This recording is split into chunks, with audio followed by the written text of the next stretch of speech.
অন্তর্বর্তী সরকার বা উপদেষ্টা যিনি এখন বর্তমানে আছেন, ইন্টেরিয়ম সরকার, এই সরকার যে সকল কাজ করতেছেন আদৌ কতটা আমাদের দেশের জন্য মঙ্গলজনক একটু সূক্ষ্মভাবে ভাববেন। প্রয়োজনে রাতে নিরিবিলি হলে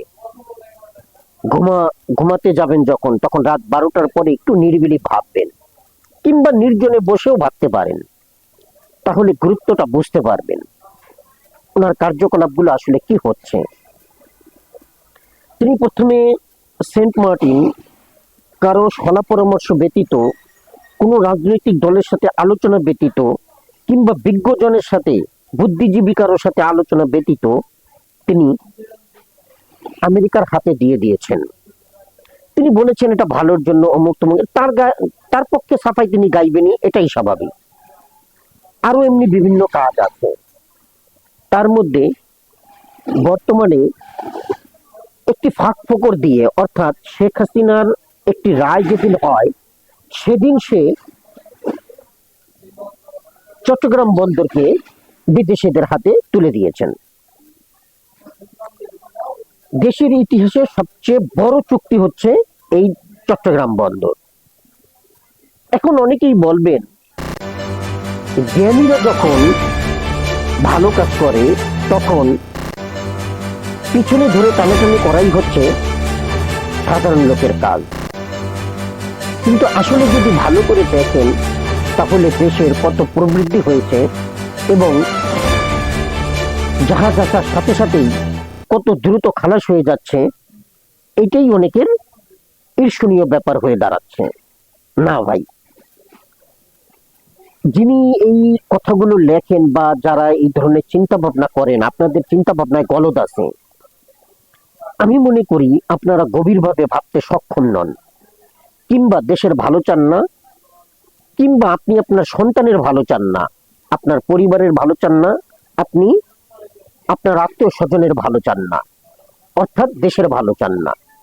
যিনি তার নিজের সন্তানকে ভালোবাসবেন, দেশকে ভালো, নিজের পরিবারকে ভালোবাসবেন, আত্মীয় স্বজনকে ভালোবাসবেন, তার অটোমেটিক্যালি দেশকে ভালোবাসা হবে, তখন দেশকে কিছু দেওয়াও হবে।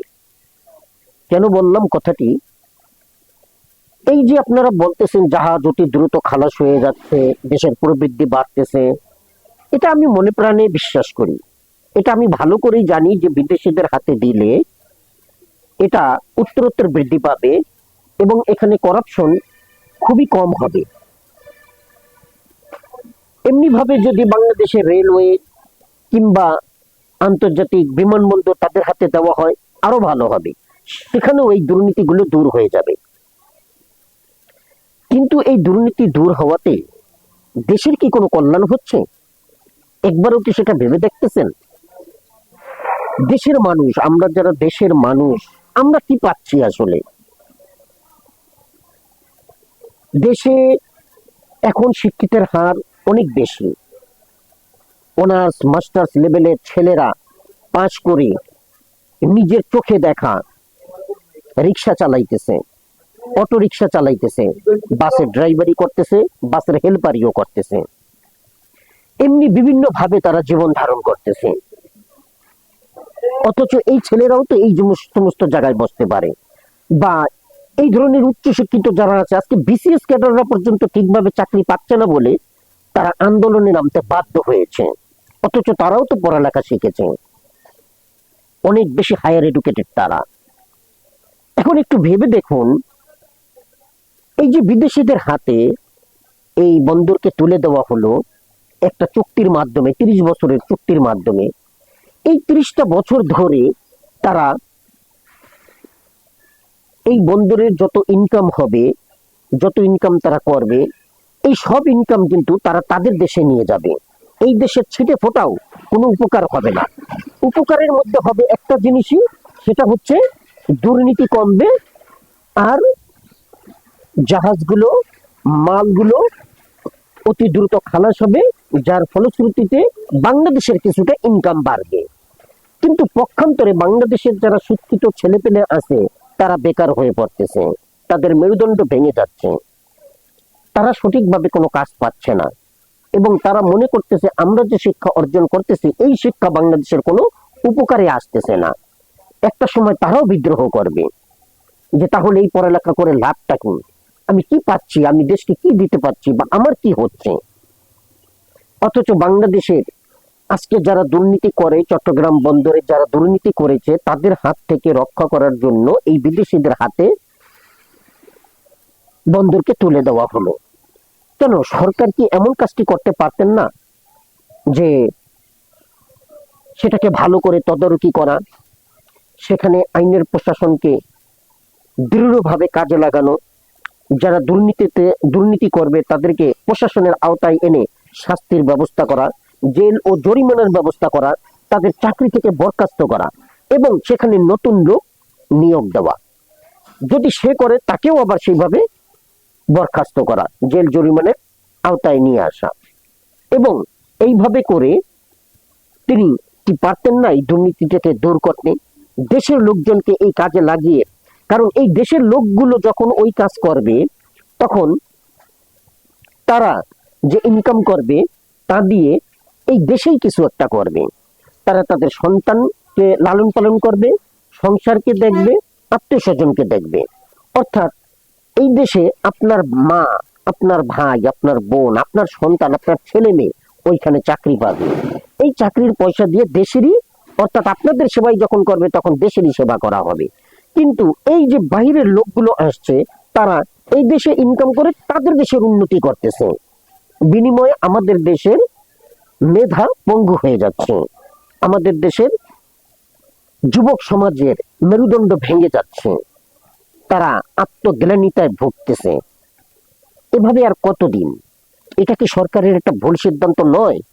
শুধুমাত্র একটা মূলা ঝুলিয়ে দেখানো হচ্ছে যে দেখেন দেশের কত প্রবৃদ্ধি হচ্ছে, দেশের কত উন্নতি হচ্ছে, এখন আর কোনো দুর্নীতি নাই। তাহলে তো সরকার দুর্বল। আসলে আপনি যদি গভীরভাবে চিন্তা ভাবনা করে দেখেন এই সরকার অক্ষম, এই সরকারের কোনো ক্ষমতা নাই দেশ চালানোর মতন। এই দেশের জনগণকে তিনি সঠিক পথের দিশা দিতে পারতেছেন না, যার ফলশ্রুতিতে তিনি অন্য অভিভাবক ধরেছেন। এইভাবে করে কি আসলে একটা দেশের উন্নতি হতে পারে? Absolutely not. এতে করে দেশটা খোকলা হয়ে যাচ্ছে, দেশের শিক্ষিত সমাজ ধ্বংস হয়ে যাচ্ছে। আর এই ধ্বংস হওয়ার ফলেই যখন এই আগ্নেয়গিরির অগ্নুৎপাত হবে তখন ওই ফ্যাসিস্ট সরকারের মতন হবে।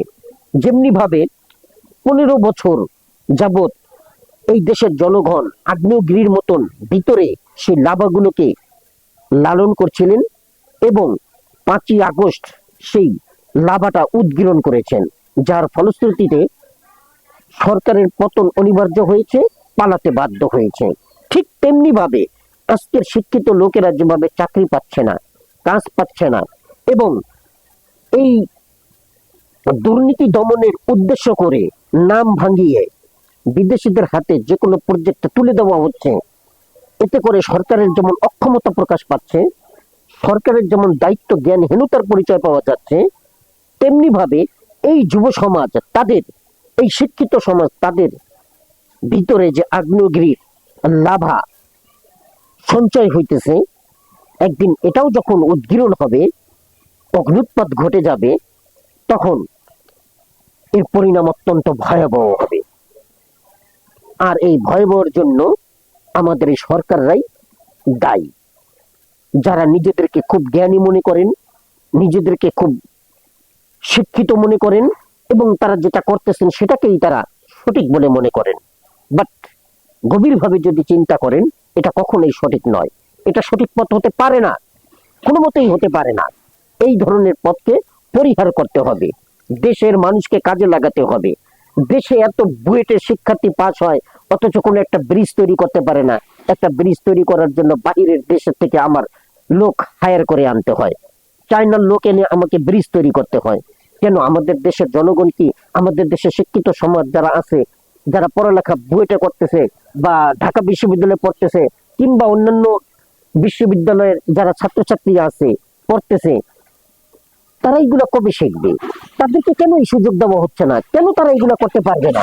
অবশ্যই পারবে যদি তাদেরকে সুযোগ দেওয়া হয়, কিন্তু সেই সুযোগ সরকার দিচ্ছে না, আগেই সে বিদেশিদের হাতে তুলে দিচ্ছে, যার ফলে এটা ক্ষতিগ্রস্ত হচ্ছে আমাদের দেশ, আমাদের দেশের জনগণ, শিক্ষিত সমাজ।